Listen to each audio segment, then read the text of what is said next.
If you like this video, click like. If you want to continue to follow our adventure, hit subscribe. Your support would be greatly appreciated.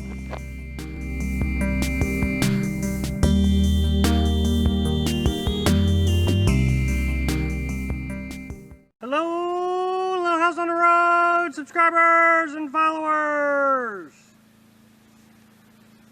I keep getting questions of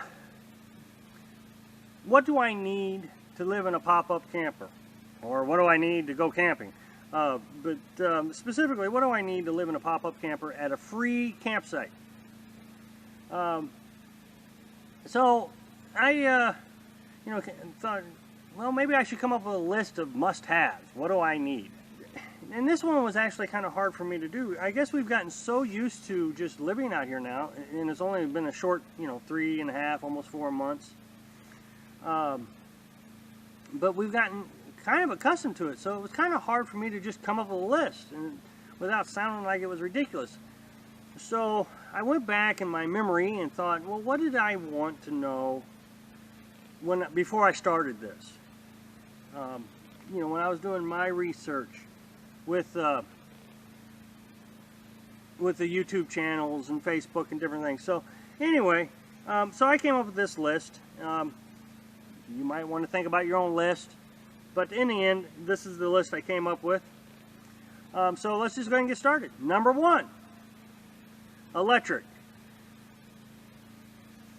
I know a lot of folks are going to say, well, you don't need electric to go camping. Well, that's true. You probably don't if it's a short stay and you can use coolers and ice and different things. But when you're living in a pop-up camper at a free campsite, that's what we have to remember here, is that we're living in a pop-up camper at free campsites. We need electric. Now, if a person's living in an RV and they go to a paid campsite, guess what they got? They got electric. Well, so we need electric. Well, how do you get electric at a free campsite? The two most obvious ones are generator and solar panels. And a lot of people have asked us, do we plan on getting solar panels? And we may one day. I mean, we haven't dismissed the idea. I think we can get 4 100-watt solar panels on top of our camper. But the thing is as you can see, our camper is surrounded by trees. The last 3 campsites we've had, I'm not sure solar panels would have been all that effective. They might have helped some, but not all that effective. So then that comes down to generator. Now we have a quiet 56 decibel or 52 decibel Champion inverter generator. It's 2,000 watts. We may consider buying one that is not a quiet one, just get an industrial 2,000 watt one to supplement this. So when we're at campsites and nobody's around, we might be able to save the wear and tear on our more expensive generator. But electric, you're going to need electric for, refrigerator. That's what we use it for. And we also use it for our computers. And lights. We have some LED lights. But you're not going to need a lot of electric. You just need some. So, I run the generator 3 or 4 hours a day. That's about it, just to charge the batteries back up. And the rest of the time I'm living on batteries. So, number 2. Man, the flies are just crazy today. Okay, number 2, shower and bathroom.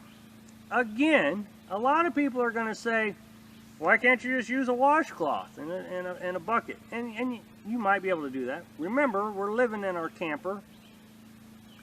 And the convenience of having a shower, the nicety, I guess is the best way to put it, of having a shower, makes you just feel more human. Yeah, there are folks who do use a bucket and a washcloth, and that all depends on how minimalistic you want to be. I talked about that in a video I made called Simply Living. I'll put the link right up here. When we started this whole thing, I really was excited about having a shower. We built the whole camper, we got everything all organized, but we still hadn't figured out the shower aspect. When we got a shower in the thing, boy, I'm telling you, I got really excited. I was really excited about getting our lives started in a pop-up camper. It was just one of those things that I just thought I really needed. Number 3, watch the weather. Weather is a big deal, especially living in a pop-up camper and living in an RV. Look, a lot of people say, well, I just like the safety of an RV or a travel trailer. If a tornado's coming, it doesn't matter if it's a pop-up or a travel trailer. It's going to pick it up and throw it down the woods. But you're going to want to watch the weather. So that means you're going to need an app on your phone that's going to alert you. When we went to Tennessee, we got set up, started to, get everything unpacked, and the campsite host came around and said, hey, there's a tornado warning. You need to I recommend you go into the bathrooms. And everybody did. Car after car after car was just running to the bathrooms. And then when we got in Mississippi, there was a tornado watch, and we had contingency plans for that. Our app worked, and everything worked out great. We lowered the canopy, and we slept in the truck that night. That was our contingency in the event of bad weather. Not saying a tornado would have still picked up the camper and thrown it in the woods, but if it had not been a tornado and just strong winds, we probably saved our canvas that night. Everything was fine. You got to watch the weather.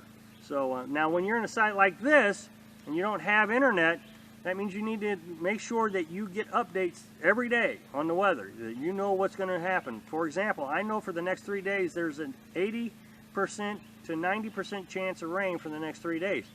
So, we're starting to prepare now. I'm making YouTube videos, so I got plenty to edit tomorrow. We're going to download some Netflix movies. So we're going to be ready for it. But no bad weather, no severe weather. Okay, the next one you're going to want to think about is clean water. How are you going to get clean water? We try to stay at campsites that have some form of drinkable water. Here you see that at this campsite, we have to hand pump the water. But there are a lot of free campsites that have drinkable water. Now, they may be drinkable according to the government, but they sure don't look clean. So that's why I specified clean water. Look, there might be some folks out there that don't mind drinking dirty looking water like you see here, but when you see that in your glass, you really struggle to think that you can drink that. I made a video a while back about clean water and how we filter it. I'll put the link right here. I got a lot of flack online about that. Oh, that's perfectly legal. Your government isn't going to give you anything you can't drink. Okay, fine. I'm not going to get in an argument about whether the water was drinkable or not, because I don't know.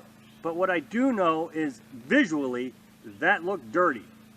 And every campsite we have been to, free campsite, national forest, COE, all of them have dirty water. Man, I wouldn't want to drink it. Okay, number 5 is tools. You're going to want to at least have a small set of tools that you can do minor repairs on your things. And the list is very large of things that can go wrong that you're going to need to tools. I do have a video. I'll put the link right here of tools that I carry with me. You may want to take a look at that. But yeah, tools are, I think, pretty important when something goes wrong. You don't want to have to call a handyman or a mechanic every time something goes wrong when you can just fix it yourself. Especially out here in the middle of nowhere, we're a few miles away from places, no cell phone signal. Do you really want to have to drive when you could fix something yourself real easy? Number 6, being able to cook on a campfire.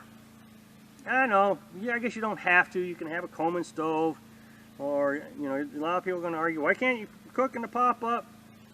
Okay, well, with the Coleman stove, we don't like cooking on the Coleman because those little 1-pound propane tanks that you can buy at the store are very expensive. I know everybody says you can refill them, fine. I just don't want to have the hassle of trying to figure out how to refill this and having all that equipment that I got to have laying around waiting for me to... So, Now, what's the argument about camping in your pop-up? Well, if you're in bear country like we are right now, every sign that we look at says don't cook or eat in your tent. So, because the bears get attracted to that smell, they may come in and investigate, and there they go, ripping open your canvas. So, learning how to cook on a campfire is pretty handy. You might want to invest in a Dutch oven. I made a video where I talk about that we have a cast iron casserole dish. Carolyn loves that. She's actually used it as a Dutch oven. So, you learn how to cook on a campfire. You may even want to practice at your stick and brick before you actually start out into your adventure. And finally, number 7, laundry. Now, I do know that you can go to a laundromat and do your laundry. The thing is when you're living in a pop-up, you don't take a lot of clothes with you. You don't have a lot of clothes. You can run out of clothes pretty quickly. 2 or 3 days, and you're starting to run low. So you'd be running to the laundromat quite frequently. Well, again, the laundromat's about 17 miles away, so you're going to want to figure out a way where you can do laundry at your free campsite. And here you see Carolyn's got a bucket with a toilet plunger with holes cut in it, and she loves that thing, absolutely loves it. You may want to devise your own method. I know that some folks, when they saw that footage, said, oh, no, why don't you just hand wash them? Well, Carolyn tried that for a while and it ended up being a lot of work, a lot less work than this. So, whatever works for you, but you're going to want to consider, what are you going to do about laundry? So, well, I hope that helps with some of your questions. Thanks for watching. Be sure to subscribe and click like if you like the video. Happy travels!